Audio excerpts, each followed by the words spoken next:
Has political correctness gone too far? No, says one group of Boston College players who have pledged zero offense all year long. And remember to stay tuned after this episode of Wake Up College Football for another edition of our hit Nebraska news show, 59 Minutes. It's time to Wake Up College Football.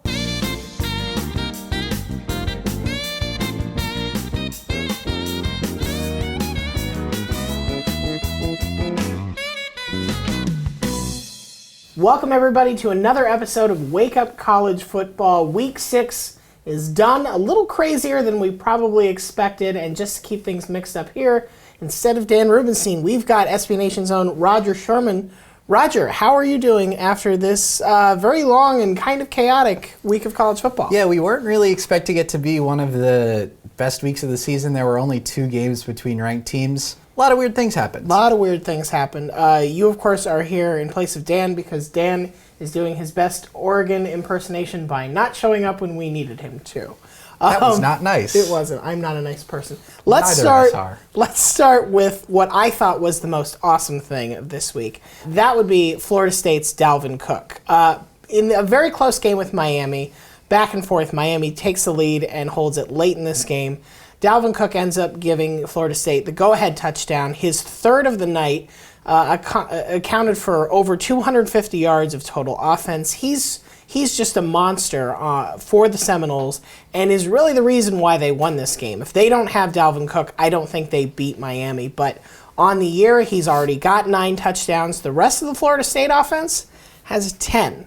So I will go ahead and say that Dalvin Cook, one of the most awesome things, not only this weekend, but in college football entirely. It was really fun to see that Miami-Florida State game. Both teams not fans of each other, and it got pretty close down the stretch. Yes, it did. What would you say was your most awesome thing from this Saturday? So here, obviously on Wake Up College Football, we exclusively talk about what's going on in the FCS and pretty much nothing else. Yeah, so whenever possible. Yeah, we're going to talk about Portland State. They were playing against North Texas, FBS.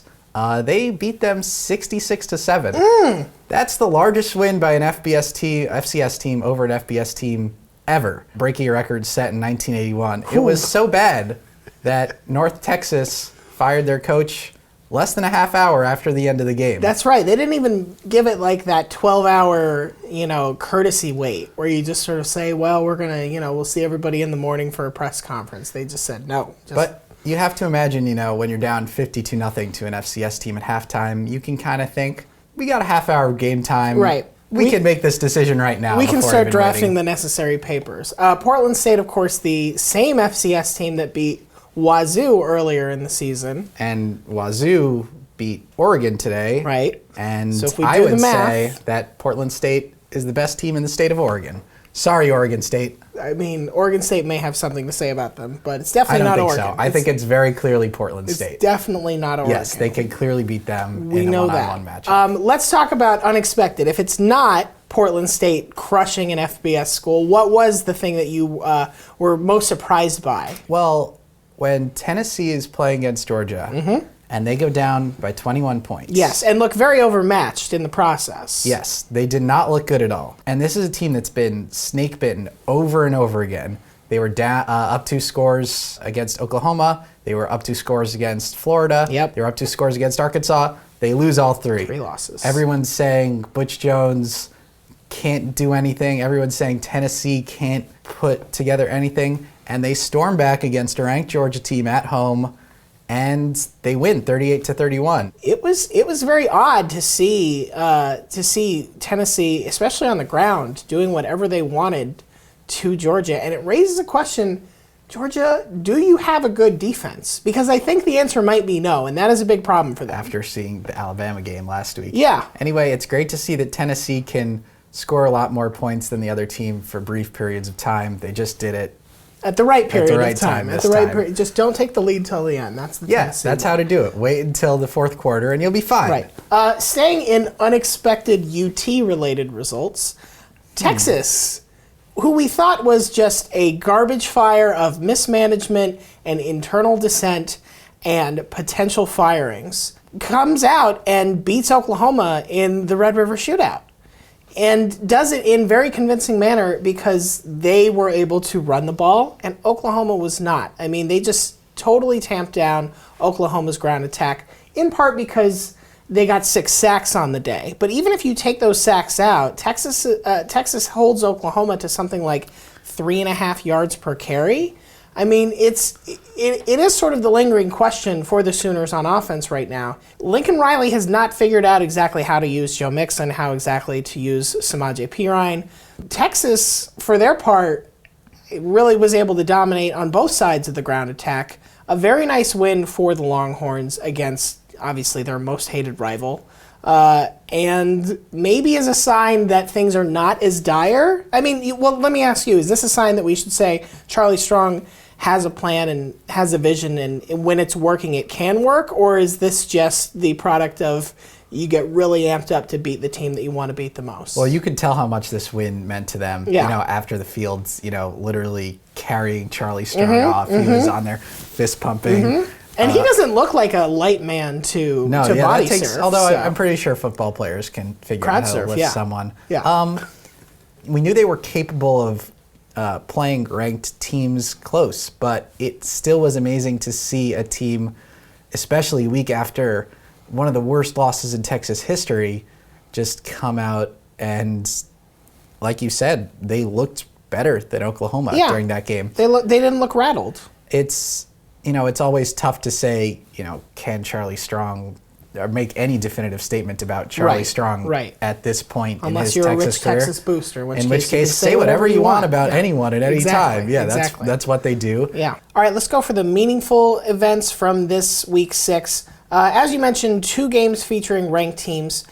I will go with the Cal-Utah game because Cal really tried its best to stay in this game and get a big road win over Utah, but they were just done in by turnovers. Utah took advantage mostly. I mean, 17 points off 6 turnovers is not amazing, but the fact that you're able to turn over Cal 6 times is, and it shows that you have a defense that is for real. I don't know exactly what to make of Utah at this point. They have, at this point, 3 very impressive wins between Michigan, Oregon, and this Cal game now.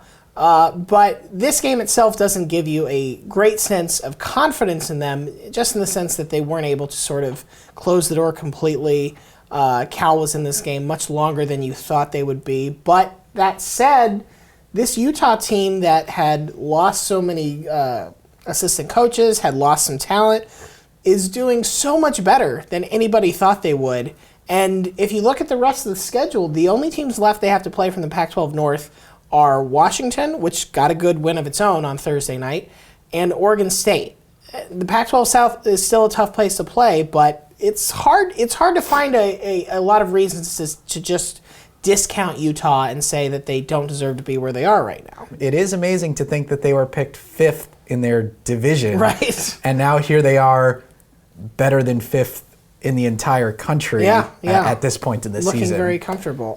Let's talk about the other meaningful game that happened.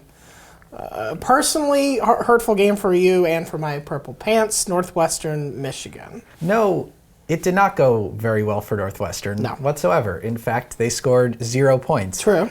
This is the 3rd straight week that Michigan has pitched a shutout. That's the first time this has been done since 1995 by an FBS team. That's crazy. They seem legit on defense way sooner than you could have expected. Obviously, they, under Brady Hoke, the problem was they couldn't score, but 3 straight shutouts. Yeah. This Michigan team looks way ahead of schedule. Obviously, Michigan teams, even under Brady Hoke, started 5-1, but this team has put together a quality win against a Northwestern team that had looked good. The defense is just swarming. They have allowed 31 defensive points over their 6 games. Yeah.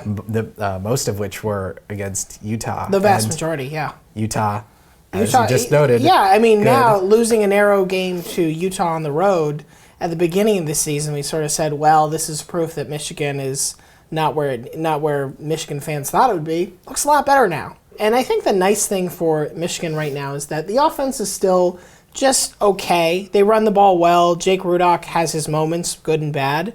But it really helps to have, I think it builds their confidence to have a defense that that they know, okay, if we punt this drive, it's not going to ruin field position. Okay, if we don't score this drive, it's probably not going to be a problem because the defense is just right now strangling the life out of every team that they play. Michigan returned the opening kickoff for a touchdown, and some people joked, hey, game over. And they were right. It was game over. They were right. So good job on you, Michigan. So remember, whatever you think in the first 10 seconds of the game is definitely going to be true for the outcome. It's like the SAT. Just go with your first answer.